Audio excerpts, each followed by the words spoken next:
Nakitaan ng piskalya ng basihan para kasuhan ng murder ang dalawang pulis dahil sa pagpatay sa mag-amang JP at Renato Bertes.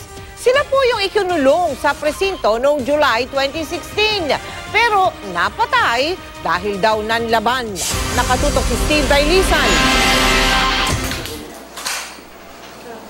July 2016 nang arestuin si JP Bertes sa Pasay sa kasagsagan noon ng kampanya kontra droga. Ang kanyang ama sumama na rin noon sa presinto. Kinahapunan, patay na ang mag-ama. Ayon sa pulisya, nanlaban at nangagaw daw ng baril ang dalawa habang nasa opisina ng Station Anti-Illegal Drugs ng Pasay Police.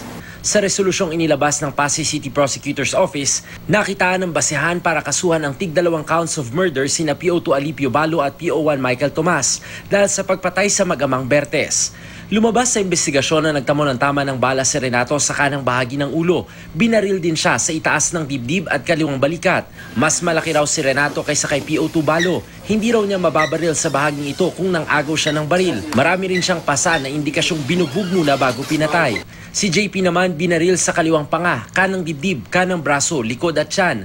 Marami rin siyang pasa na indikasyong binugbog muna bago pinatay. Ayon sa Pasay City Prosecutor's Office, ang mga naturang ebidensya ang nagsasaad na planado ang pagpatay. Pero ang kinakasama ni Bertes, hindi kontento na murder lang ang isinampa laban sa dalawang pulis. Finally, ito na yung simula ng, kumbaga, para panagutan nila lahat ng kasalanan nila sa amin. Dahil, kumbaga parang para at least, ito na rin yung example sa mga pulis na gumawa ng abot niya doon. Pinasok na rin po natin dito ang anti-torture law. Iba po ang intensyon nila nung sinaktan at binugbog. Yung mag-ama, inihain din, nakasama rito ay yung child abuse. Dahil kung matatandaan po natin, ayon na rin sa salaysay ng nagrereklamo na si Hara, pati yung bata ay nadamay. Tumangging magpaunlak ng panayam ang Pasay Police. Matagal na raw i-turn over sina PO2 Balo at PO1 Tomas sa kustodiya ng Southern Police District. Pero matapos sumailalim sa restrictive custody, nag-awol na raw ang dalawa. Sabi ng Commission on Human Rights, kailangan papanagutin ng dalawang pulis. We would like to see what will be the concrete policy recommendations that the PNP itself can come up with and to ensure that similar acts will be avoided in the future. Umamin na lang sila. Dahil wala silang ligtas.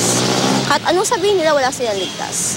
Isa lang ang gusto ko, panindigan po, kumbaga, panagutan lang po nilang kasalanan nila. Steve Dailisan, Nakatutok, 24 Oras.